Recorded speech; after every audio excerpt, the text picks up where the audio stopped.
Okay, hey, so today I'm reviewing Lightning Run at Kentucky Kingdom. This is, I believe it's the only Chance Hyper GTX model, and there should be more of these. This is a really, really fun ride.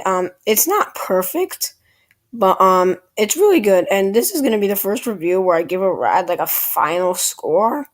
I decided to do mine out of 20 because I don't like using decimal points.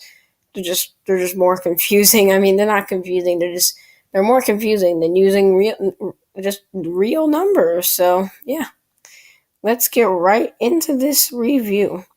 So, for the stats, we have a height of, well, it doesn't actually say the height, but the drop is 100 feet and that's at an 80-degree angle.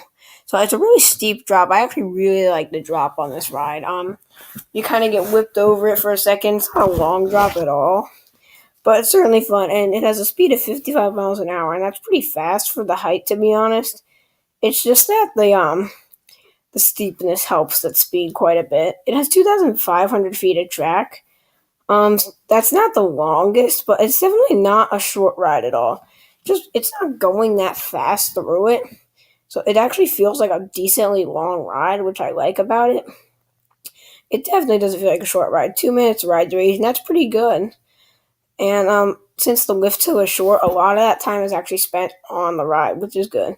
But to get into this ride, so you're gonna get into the station. You're gonna choose your seat. I like the front row better on this ride just because I like the view and I like the wind in your face. I kind of just like it how it looks. I love looking at this like big blue structure there, and it's cool. So basically, I don't really like the trains for this ride for a couple reasons. The first is that like you have to like climb up into it. Like you gotta like climb upward. It's really odd.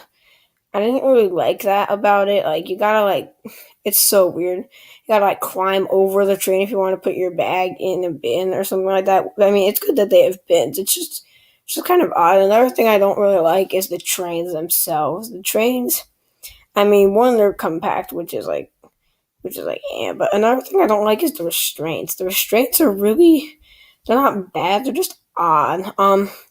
There's like this thing on your back that's really weird, and I'm not sure how I really feel about it.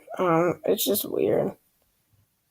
But anyways, so you leave the station. You're gonna go up a lift hill, and you're gonna go down this drop. It's kind of fun. You get like a pop of airtime before you just dive up into the first of many awesome airtime hills, guys. The airtime hills on this ride are really good. They're not the most insane. Like I wouldn't consider it on the level of like El Toro, but I consider it the level of like RMC's airtime. It's really good, and there's a lot of it too. And I also really like the bank turns on this ride. They're really good. You kind of feel like you're gracefully flying around, which is good. I like that feeling a lot. Anyway, so you're gonna do some more stuff. It's compact. That area of the rides is pretty compact, which is it's fine, I guess. I mean, I don't have a problem with it being compact. It makes it a bit more intense, which is good. This is a really intense ride, which is awesome. Um, but anyway, so basically you do some awesome airtime hills. There's this one airtime hill where you kind of like bank outward and come back in. That's really cool. You like it's really powerful, which is awesome. Not to mention, it's also really smooth. It's a really smooth roller coaster, which is good. And yeah. So basically, after that, you're gonna do some like weird like turns. I mean, they're fine. They're not bad at all. They're just like there to kind of keep the ride going, which is good. And then you're gonna go into the last four bunny hills of the ride, which provide like some of the most insane airtime ever. Like you are just flying out of your seat four times in a row, over and over again. I mean, I haven't ridden Lightning Rod, so I don't think it's as. So I don't know how like the quad down compares. I'm sure this isn't quite as powerful, but still really powerful and fun. And after that, you hit the brakes. Overall, it's a really good roller coaster. It's not the best ride. I do like Storm Chaser better, but if I had to say, this might be in my top 10. I'm not sure. It's a really good ride. I also love the views of this ride you can get.